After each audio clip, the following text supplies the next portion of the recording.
നമസ്കാരം. ഗൾഫ് ടുഡേയിലേക്ക് സ്വാഗതം. ഞാൻ സുഹൈൽ മുഹമ്മദ്. വാർത്തകൾ വിശദമായി പരിശോധിക്കാം. ആദ്യം തന്നെ അത്യന്തം സങ്കടകരമായ ഒരു വാർത്തയിലേക്കാണ്. ഖത്തർ റാസ് ലഫാൻ വ്യവസായ മേഖലയിലെ ഗ്യാസ് ഫാക്ടറിയിൽ ഉണ്ടായ സ്ഫോടനത്തിൽ മരിച്ചവരിൽ 12 ഇന്ത്യക്കാരെന്ന് ഇന്ത്യൻ എംബസി.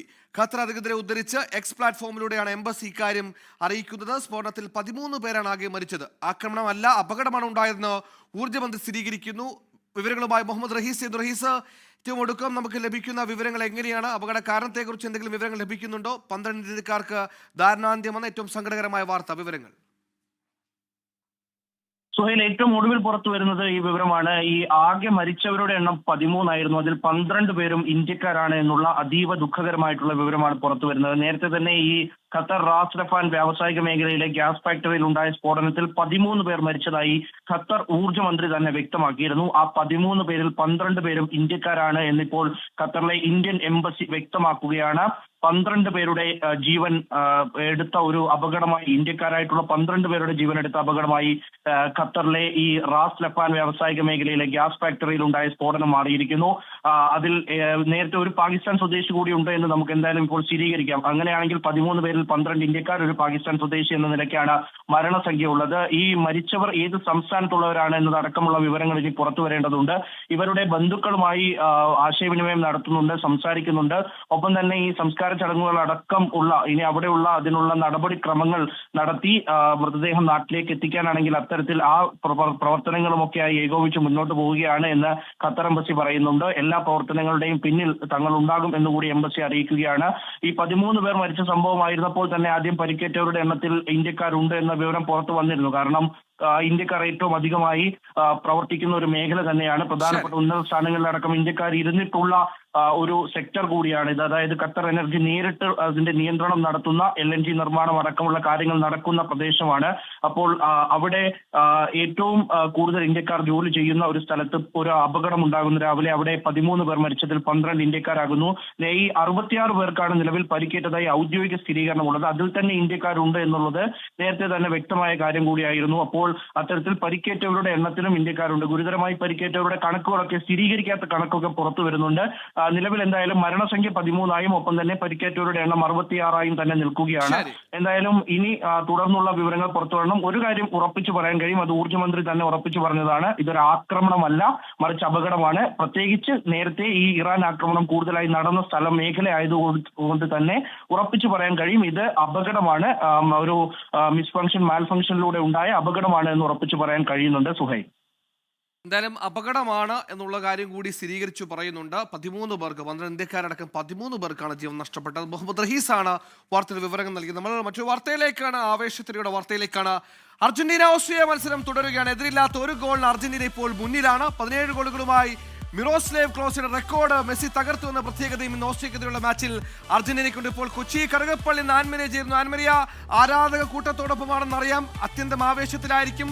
ഒന്ന്, അർജന്റീനയുടെ കുതിപ്പേറുന്ന മുന്നോട്ടുള്ള പോക്ക്, അതോടൊപ്പം തന്നെ മെസ്സി ഓരോരോ റെക്കോർഡുകൾ തകർത്ത് മുന്നോട്ട് പോകുന്നു. എന്താണ് അവിടുത്തെ തൽസ്ഥിതി? എന്താണ് അവിടുത്തെ ആരാധകരുടെ ആവേശം?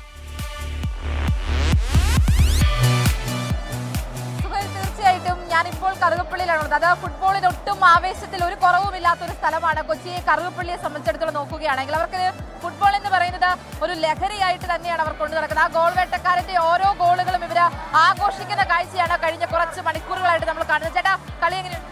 കളി അടിപൊളി. ജയിക്കോ? പിന്നെ നമ്മൾ മെസ്സി കപ്പടിച്ചിരിക്കും. അർജന്റീന ജയിക്കൂല, തോറ്റു. ഏതാ ടീം? ഏതാ? ഫ്രാൻസ്. ഇവിടെ അർജന്റീന ഫാൻസിനൊക്കെ നമ്മൾ കാണാം. എത്ര ഗോൾ? നമ്മളൊരു 3 ഗോൾ ജയിക്കും.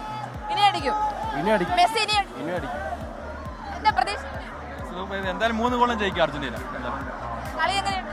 കളി അടിപൊളിയുണ്ട്. ഇപ്പോൾ നാഫ് ടൈം വേണ്ടി കാണാൻ ആദ്യം ഒരു നിരാശ ഉണ്ടായി, പെനാൾട്ടി മിസ് ചെയ്ത ഒരു ചെറിയ വിഷമം ഉണ്ടായിരുന്നു. പിന്നെ അത് അടിച്ചില്ല മെസ്സി, അതുകൊണ്ട് തന്നെ. സുഖേ, നമ്മളിപ്പോൾ നിൽക്കുന്നത് ഇവർ ഈ സ്ക്രീൻ ഒരുക്കി വെച്ചിരിക്കുന്നത് ബാക്ക് സൈഡിലാണ്. ഇതിന്റെ മുൻപിലേക്ക് എന്നിട്ടുണ്ടെങ്കിൽ ഇതൊന്നും അല്ല കാഴ്ച. ഒരുപാട് ആളുകളാണ് ഇതിന്റെ മുൻപിലായിട്ടൊക്കെ നിൽക്കുന്നത്. അത് പ്രായഭേദമന്യെയാണ് ഇവിടെ നിൽക്കുന്നത് നമുക്ക് പറയാൻ വേണ്ടിയിട്ട് സാധിക്കും. കുട്ടികളുമുണ്ട്, മുതിർന്നവരും എല്ലാവരും ഉണ്ട്. കാരണം അവർക്കതൊരു ആവേശമാണ്. അതിൽ ഏറ്റവും കൂടുതലായിട്ട് അർജന്റീന ആരാധകർ മാത്രമല്ല ഇവിടെയുള്ളത്, എല്ലാ ടീമിലുള്ള ആളുകളും ഇവിടെ ഉണ്ട് എന്നുള്ളതാണ് ഏറ്റവും പ്രത്യേകത. ഇത് ഉള്ളിലെ കാഴ്ചയാണെങ്കിൽ എനിക്ക് പിന്നിൽ കാണുന്നത് ഇവിടെയും ആരാധക കൂട്ടം ഇങ്ങനെ നിറഞ്ഞു നിൽക്കുകയാണ്. അത് പല ടീമുകളുടെ ജേഴ്സി അണിഞ്ഞിട്ടുള്ള പല ടീമുകളും ഉണ്ട് എന്നുള്ളതാണ് ഏറ്റവും വലിയ പ്രത്യേകത. നമുക്ക് അവരോട് ചോദിക്കാം, ചേട്ടാ കളി കളി സൂപ്പർ കളി. Messi world record. മെസ്സി ഒരു ഗോൾ അടിച്ച് തൂക്കിയിട്ടുണ്ട്. ഇനിയും ഗോൾ അടിക്കും മെസ്സി. എത്ര ഗോൾ അടിക്കും? ഒരു 3-1 നിൽക്കും. ജയിക്കും? ഉറപ്പ് ജയിക്കും. ജയിച്ചിരിക്കും. ഒരു നിരാശ ആദ്യം വന്ന പോലെ. ആദ്യം ആ പെനാൽറ്റി മിസ്സായപ്പോൾ നിരാശ ഉണ്ടായി. പക്ഷെ മെസ്സി അല്ലേ, കുഴപ്പമില്ല. അതാണ്, മെസ്സി അല്ലേ, കുഴപ്പമില്ല, ഞങ്ങൾക്ക് എല്ലാം ക്ഷമിക്കാനൊക്കെ പറ്റും. ഒരു കുഞ്ഞു നിൽപ്പുണ്ട്. ഓടല മെസ്സി ആരാധകനാണോ? അല്ല. ഇനി ആരുടെ ആരാധകൻ? റൊണാൾഡോ. മെസ്സി ജയിക്കോ? അർജന്റീന ജയിക്കോ? അറിഞ്ഞൂടാ. എന്താ തോന്നുന്നത്, ജയിക്കണോ വേണ്ടേ? ജയിക്കോട്ടെ. കുഴപ്പമൊന്നുമില്ല, ജയിച്ചോട്ടെ. അത് റൊണാൾഡോ ഫാനാണ്. പക്ഷെ എന്നിരുന്നാൽ പോലും മെസ്സി ജയിച്ചോട്ടെ എന്നാണ് പറയുന്നത്. പലരും നമ്മളിൽ നിന്ന് മോടി ഒളിക്കുന്നുണ്ട്. പക്ഷെ എന്നിരുന്നാൽ പോലും സുഹൈൽ തീർച്ചയായിട്ടും പറയാൻ വേണ്ടിയിട്ട് സാധിക്കും, ആ ഗോൾ വേട്ടക്കാരന്റെ ഓരോ ഗോളുകളും, അർജന്റീന ഇവിടെ ഓരോ ഗോളുകളും ഈ കറുകപ്പള്ളി ആഘോഷിക്കുകയാണ്. കറുകപ്പള്ളിക്ക് ഫുട്ബോൾ ഒരു ലഹരിയാണ്, മറ്റു കാര്യങ്ങളോ ഒന്നുമില്ല. ഓരോ പ്രതീക്ഷയിലും അവർ മുന്നോട്ട് പോവുകയാണ്. ഇനിയും ഗോളുകൾ തൂത്തുവാരി എടുക്കുമെന്നാണ് ഇവർ ഉറപ്പിച്ച് പറയുകയും ചെയ്യുന്നത്. നിലം അത്യന്തം ആവേശത്തിലാണ് മിറോസ്ലേവ് ക്ലോസയുടെ റെക്കോർഡ് തകർത്ത് മെസ്സി ഏറ്റവും കൂടുതൽ ഗോൾ വേട്ടക്കാരെന്ന പട്ടികയിൽ കൂടി കയറുമ്പോൾ അർജന്റീന ആരാധകരുടെ ആവേശം അല്പം കൂടുമെന്തായാലും. വേൾഡ് കപ്പ് ഇത്തവണ അർജന്റീനയുടെ ഇന്നത്തെ മത്സരം പൂർത്തിയായി കഴിഞ്ഞാലും വേൾഡ് കപ്പ് സ്പെഷ്യൽ ബുള്ളറ്റിൻ 24 തുടരും.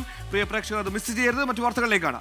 ഇറാൻ ആക്രമണ സമയത്ത് അയൽ രാജ്യങ്ങളുടെ നിലപാട് അത്ഭുതപ്പെടുത്തിയെന്ന് UAE.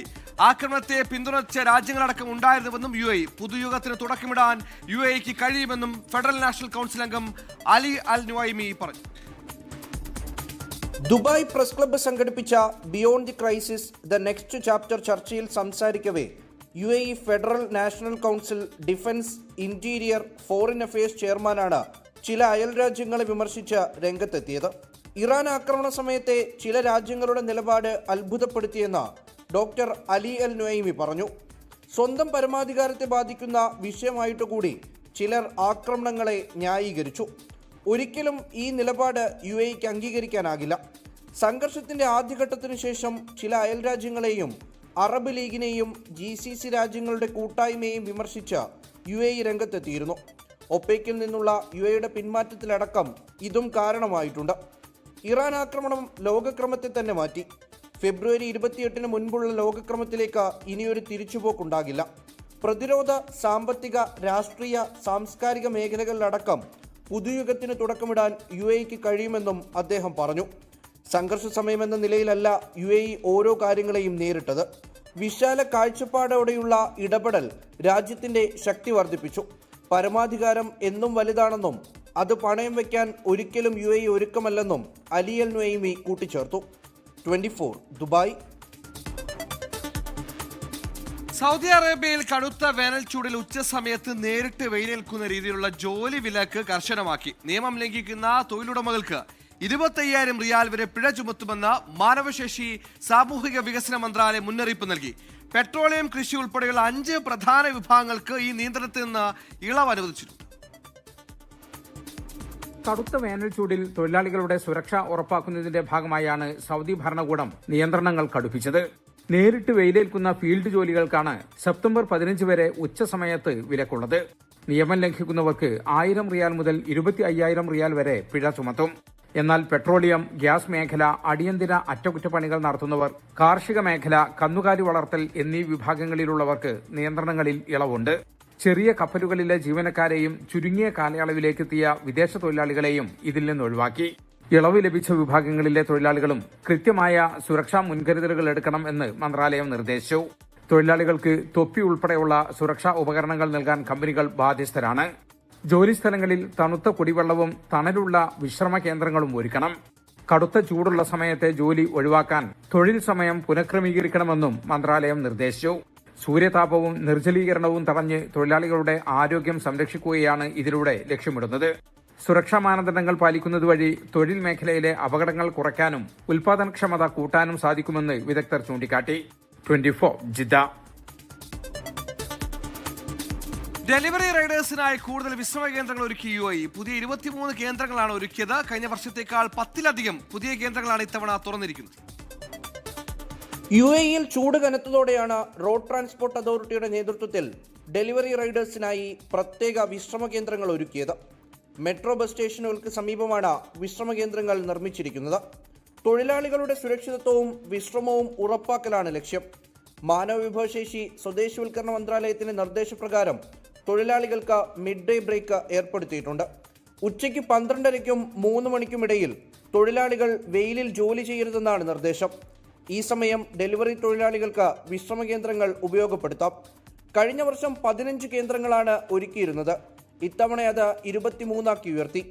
തൊഴിലാളികളുടെ എണ്ണത്തിലുണ്ടായ വർധനവാണ് വിശ്രമകേന്ദ്രങ്ങൾ ഉയർത്താൻ കാരണം. 18% വളർച്ചയാണ് തൊഴിലാളികളുടെ എണ്ണത്തിലുണ്ടായത്. ഗോൾഡ് സൂക്ക്, സത്വ, ജാഫിലിയ, ഹിസൈസ്, കറാമ ബസ് സ്റ്റേഷനുകൾ, centre point, അൽഫുർജാൻ, DMCC, BurJuman, ഇബ്ൻ Battuta metro സ്റ്റേഷനുകൾ തുടങ്ങിയ പ്രധാന ഗതാഗത കേന്ദ്രങ്ങളിലാണ് വിശ്രമകേന്ദ്രങ്ങൾ ഉള്ളത്.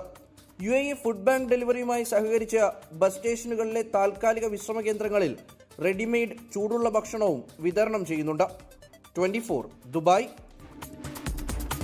Welcome back. UAE-യിൽ കനത്ത ചൂടിന് ആശ്വാസമായി മഴയെത്തുമെന്ന് കാലാവസ്ഥാ നിരീക്ഷണ കേന്ദ്രം. നാളെ മുതൽ 3 ദിവസം മഴ പെയ്യും. മൂടൽമഞ്ഞ് ഉൾപ്പെടെ ഉണ്ടാകുമെന്ന് മുന്നറിയിപ്പുണ്ട്. UAE-യിൽ ദിവസങ്ങളായി കനത്ത ചൂടാണ്. ഈ വർഷത്തെ ഏറ്റവും ഉയർന്ന താപനില കഴിഞ്ഞ ദിവസം അൽ-ലൈനിലെ സൊയ്ഹാനിൽ രേഖപ്പെടുത്തി. 49.4 ഡിഗ്രി ചൂടാണ് രേഖപ്പെടുത്തിയത്. ഇതിനിടെയാണ് ആശ്വാസമായി മഴയെത്തുമെന്ന വിവരം പുറത്തുവരുന്നത്. ഈ ആഴ്ച പൊതുവെ താപനില കുറയും. നാളെയും മറ്റന്നാളും വ്യാഴാഴ്ചയും മഴയുണ്ടാകുമെന്നാണ് കാലാവസ്ഥാ നിരീക്ഷണ കേന്ദ്രം മുന്നറിയിപ്പ് നൽകിയത്. നാളെ വൈകിട്ടോടെ മഴയെത്തും. രാജ്യത്തിന്റെ കിഴക്കൻ മേഖലകളിലാകും കാര്യമായി മഴ പെയ്യുക. UAE-യുടെ കിഴക്കൻ മേഖലകളായ ഫുജൈറ, അൽ-ലൈൻ, ഹത്ത, കൽബ, ദിബ്ബ തുടങ്ങിയ മലയോര പ്രദേശങ്ങളിൽ വേനൽക്കാലത്ത് മഴ പെയ്യുന്നത് സ്വാഭാവികമാണെന്ന് കാലാവസ്ഥാ നിരീക്ഷകർ ചൂണ്ടിക്കാട്ടി. ഇന്ത്യയിലെ മൺസൂൺ ന്യൂനമർദ്ദത്തിന്റെ സ്വാധീന ഫലമായാണ് ഈ സീസണിൽ മഴ ലഭിക്കുന്നത്. തീരദേശ മേഖലകളിൽ മൂടൽമഞ്ഞിനും സാധ്യതയുണ്ട്. ശക്തമായ കാറ്റ് വീശാൻ ഇടയുണ്ടെന്നും മുന്നറിയിപ്പുണ്ട്. അതിനുശേഷം വേനൽ കനക്കും. കടുത്ത ചൂടുള്ള വേനലാണ് വരാനിരിക്കുന്നതെന്ന് കാലാവസ്ഥാ വിദഗ്ധർ ചൂണ്ടിക്കാട്ടുന്നു. 24 ദുബായ്.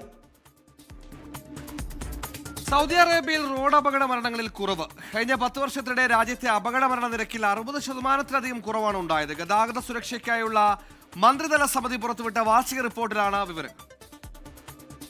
സൗദി വിഷൻ 2030-ന്റെ ഭാഗമായി നടപ്പിലാക്കിയ സുരക്ഷാ പദ്ധതികളാണ് റോഡുകളിലെ മരണസംഖ്യ വൻതോതിൽ കുറച്ചത്. കഴിഞ്ഞ 10 വർഷത്തിനിടെ അപകട മരണനിരക്കിൽ 60%-ലധികം കുറവ് വരുത്താൻ കഴിഞ്ഞത് രാജ്യത്തിന്റെ ചരിത്ര നേട്ടമായി. ട്രാഫിക് സുരക്ഷാ മാനദണ്ഡങ്ങൾ നടപ്പിലാക്കുന്നതിൽ സൗദിയിലെ കിഴക്കൻ പ്രവിശ്യയാണ് രാജ്യത്ത് 1-ാം സ്ഥാനത്ത്. അൽജൌഫ് 2-ഉം ജിസാൻ 3-ഉം സ്ഥാനങ്ങളിലെത്തി. പുതിയ ഗതാഗത നിയമ പരിഷ്കാരത്തിലൂടെ ഗുരുതരമായ ട്രാഫിക് നിയമലംഘനങ്ങൾ നടത്തുന്ന വിദേശ ഡ്രൈവർമാരെ നാടുകടത്താൻ അനുമതി നൽകി. പുതിയ റോഡ് നിർമ്മാണങ്ങൾക്ക് പ്രത്യേക റോഡ് കോഡ് മാനദണ്ഡങ്ങളും നിർബന്ധമാക്കി. രാജ്യത്തുണ്ടാകുന്ന അപകടങ്ങളിൽ 92%-ലധികവും ഓടുന്ന വാഹനങ്ങൾ തമ്മിൽ കൂട്ടിയിടിച്ചാണ് ഉണ്ടാകുന്നത്.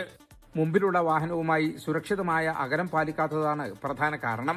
പെട്ടെന്ന് വശങ്ങളിലേക്ക് വാഹനം വെട്ടിക്കുന്നതും റോഡുകളിലെ മുൻഗണനാ നിയമങ്ങൾ ലംഘിക്കുന്നതും അപകടങ്ങൾക്ക് കാരണമായി. വാഹനം ഓടിക്കുന്നതിനിടയിലെ ശ്രദ്ധക്കുറവും മൊബൈൽ ഫോൺ ഉപയോഗവും അപകടങ്ങൾ കൂട്ടി. ഒപ്പം നിർത്തിയിട്ടിരിക്കുന്ന വാഹനങ്ങളിൽ ഇടിക്കുന്നതും റിപ്പോർട്ട് ചെയ്യപ്പെട്ടു.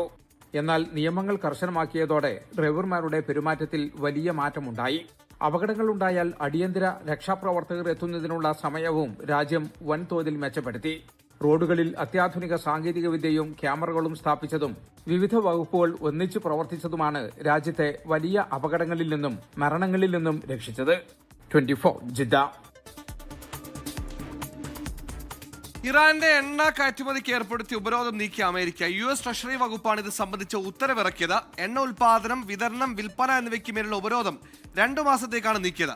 സ്വിറ്റ്സർലൻഡ് ചർച്ചകളിലെ തീരുമാനപ്രകാരമാണ് നടപടി. അതിനിടെ അമേരിക്ക ഇറാൻ ചർച്ചകളിൽ വൻ പുരോഗതിയുണ്ടെന്ന് US vice president JD Vance പറഞ്ഞു. അന്താരാഷ്ട്ര ആണവോർജ്ജ ഏജൻസിയുടെ പരിശോധനകൾക്ക് ഇറാൻ അനുമതി നൽകിയെന്നും JD വാൻസ് അറിയിച്ചു. ഇറാനുമായുള്ള കരാർ ചർച്ച ചെയ്യുന്നതിന് US state secretary Marco Rubio Gulf രാജ്യങ്ങളിലെത്തും. UAE, കുവൈത്ത്, ബഹ്റൈൻ എന്നിവിടങ്ങളിലാണ് സന്ദർശനം നടത്തുക. നവി മുംബൈ ഇന്റർനാഷണൽ വിമാനത്താവളത്തിൽ നിന്ന് അബുദാബിയിലേക്ക് നേരിട്ടുള്ള സർവീസുകൾ ആരംഭിച്ച എയർ ഇന്ത്യ എക്സ്പ്രസ്. പുതിയ Abu Dhabi Navi Mumbai service July 15 മുതൽ തുടങ്ങും. ഇതോടെ നവി മുംബൈ വിമാനത്താവളത്തിൽ നിന്ന് അന്താരാഷ്ട്ര സർവീസ് നടത്തുന്ന ആദ്യ എയർലൈൻസ് എന്ന നേട്ടവും എയർ ഇന്ത്യ എക്സ്പ്രസ് കരസ്ഥമാക്കി. ആദ്യഘട്ടത്തിൽ ബുധൻ, വെള്ളി ദിവസങ്ങളിൽ ആഴ്ചയിൽ 2 സർവീസുകളും ജൂലൈ 29 മുതൽ ബുധൻ, വെള്ളി, ഞായർ ദിവസങ്ങളിലായി 3 സർവീസുകളും നടത്തും. പുതിയ റൂട്ട് മുംബൈ മെട്രോപൊളിറ്റൻ മേഖലയിലുള്ള യാത്രക്കാർക്ക് UAE-യിലേക്കുള്ള 2ാമത്തെ പ്രവേശന കവാടം സമ്മാനിക്കുമെന്ന് എയർ ഇന്ത്യ എക്സ്പ്രസ്. സർവീസുകളുടെ ബുക്കിംഗ് ആരംഭിച്ചിട്ടുണ്ട്. തീർത്ഥാടകർക്ക് മികച്ച സൗകര്യങ്ങൾ ഒരുക്കി Malappuram Vengara social tours and ട്രാവൽസിന്റെ അൽ മബ്രൂഖ് ഹജ്ജ് ആൻഡ് ഉംറ ഗ്രൂപ്പ് രംഗത്ത്. ഗ്രൂപ്പിന് കീഴിലുള്ള ഹജ്ജ് തീർത്ഥാടകർ നാട്ടിലേക്ക് മടങ്ങിയതിന് പിന്നാലെ പുതിയ ഉംറ സംഘം പുണ്യഭൂമിയിലെത്തി. ഇതിനൊപ്പം അടുത്ത വർഷത്തേക്കുള്ള ഹജ്ജ് ബുക്കിംഗും അൽ മബ്രൂക്ക് ഗ്രൂപ്പ് ആരംഭിച്ചു.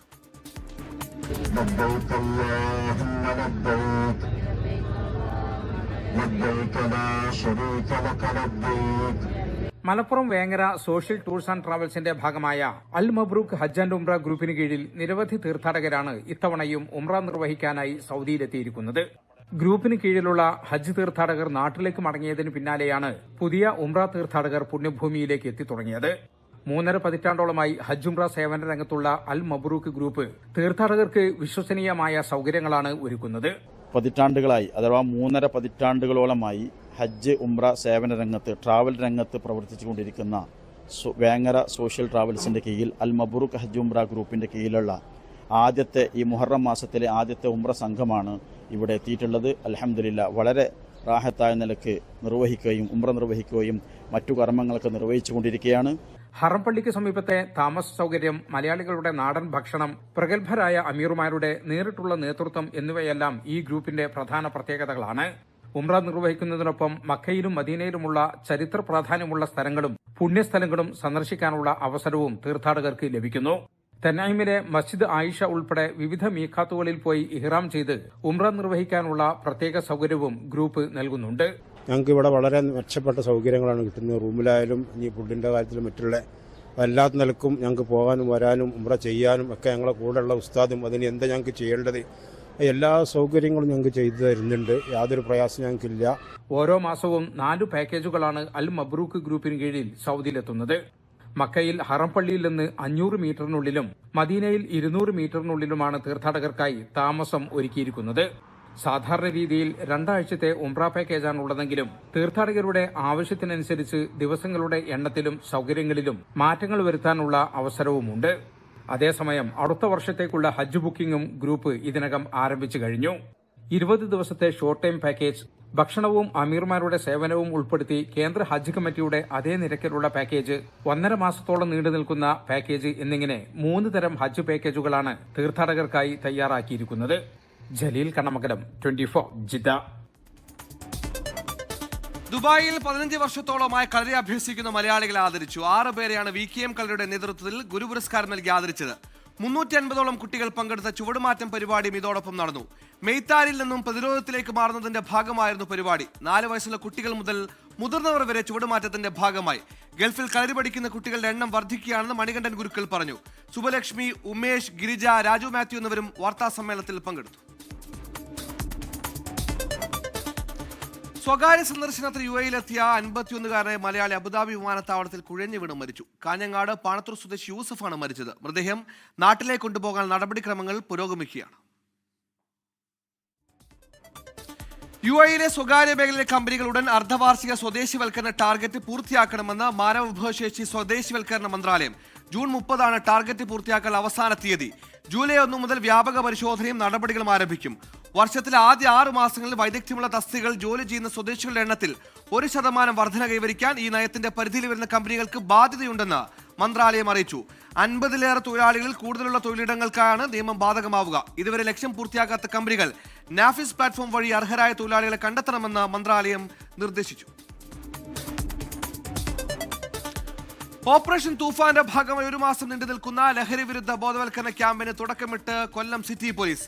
Paravur Bhoothakkulam government higher secondary സ്കൂളിൽ സംഘടിപ്പിച്ച പരിപാടി ജില്ലാ പോലീസ് മേധാവി ഹേമലത MIPS ഉദ്ഘാടനം ചെയ്തു.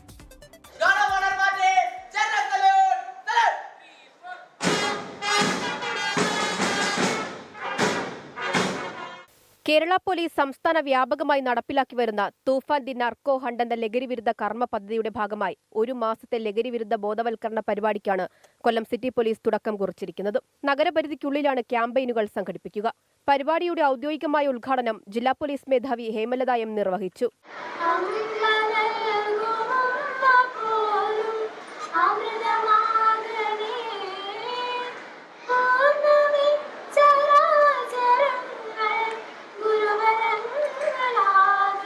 ചാത്തന്നൂർ സബ് ഡിവിഷൻ പരിധിയിലെ സ്കൂളുകൾ, കോളേജുകൾ, റെസിഡൻസ് അസോസിയേഷനുകൾ, വ്യാപാരി സംഘടനകൾ, കുടുംബശ്രീ യൂണിറ്റുകൾ, യുവജന സംഘടനകൾ എന്നിവയെ ഉൾപ്പെടുത്തി ശക്തമായ ജനകീയ മുന്നേറ്റം ലഹരിക്കെതിരായി സൃഷ്ടിക്കുകയാണ് ലക്ഷ്യം.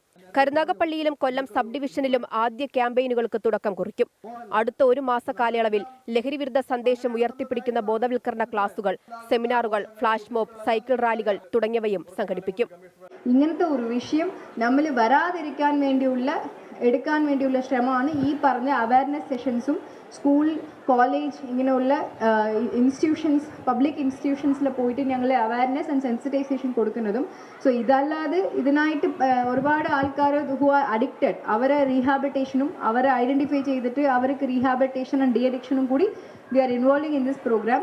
ജില്ലയിലെ വിവിധ വിദ്യാഭ്യാസ സ്ഥാപനങ്ങൾ, ബസ് സ്റ്റാൻഡുകൾ, ഓട്ടോ സ്റ്റാൻഡുകൾ എന്നിവ കേന്ദ്രീകരിച്ചാണ് പരിപാടികൾ നടത്തുക. തൂഫാന്റെ ഭാഗമായുള്ള പ്രവർത്തനങ്ങളും പരിശോധനകളും ജില്ലയിൽ വിജയകരമായി മുന്നോട്ടു പോവുകയാണ്. ജൂൺ മാസം 1-ാം തീയതി മുതൽ 16-ാം തീയതി വരെ നടത്തിയ പരിശോധനയിൽ 269 കേസുകളാണ് രജിസ്റ്റർ ചെയ്തത്. 24 കൊല്ലം. ആലപ്പുഴയിൽ യൂത്ത് കോൺഗ്രസ് പ്രവർത്തകരെ മുൻ മുഖ്യമന്ത്രിയുടെ സുരക്ഷാ ഉദ്യോഗസ്ഥർ മർദ്ദിച്ച കേസിൽ ആദ്യ അന്വേഷണം അട്ടിമറിച്ചെന്ന് SIT. പ്രത്യേക അന്വേഷണ സംഘത്തിന്റെ റിപ്പോർട്ടിൽ ADGP MR അജിത് കുമാറിനെതിരെ ഗുരുതര പരാമർശങ്ങളാണുള്ളത്. ഓഫീസിലേക്ക് വിളിച്ചു വരുത്തി റിപ്പോർട്ട് തിരുത്താൻ ADGP MR അജിത് കുമാർ ആവശ്യപ്പെട്ടെന്ന് മുൻ അന്വേഷണ ഉദ്യോഗസ്ഥൻ മൊഴി നൽകി. ഈ മൊഴി ഉൾപ്പെടെ പരാമർശിക്കുന്ന അന്വേഷണ റിപ്പോർട്ട് SIT DGPക്ക് കൈമാറി. SP AP ഷൗക്കത്തിലെയാണ് റിപ്പോർട്ട് കൈമാറിയത്.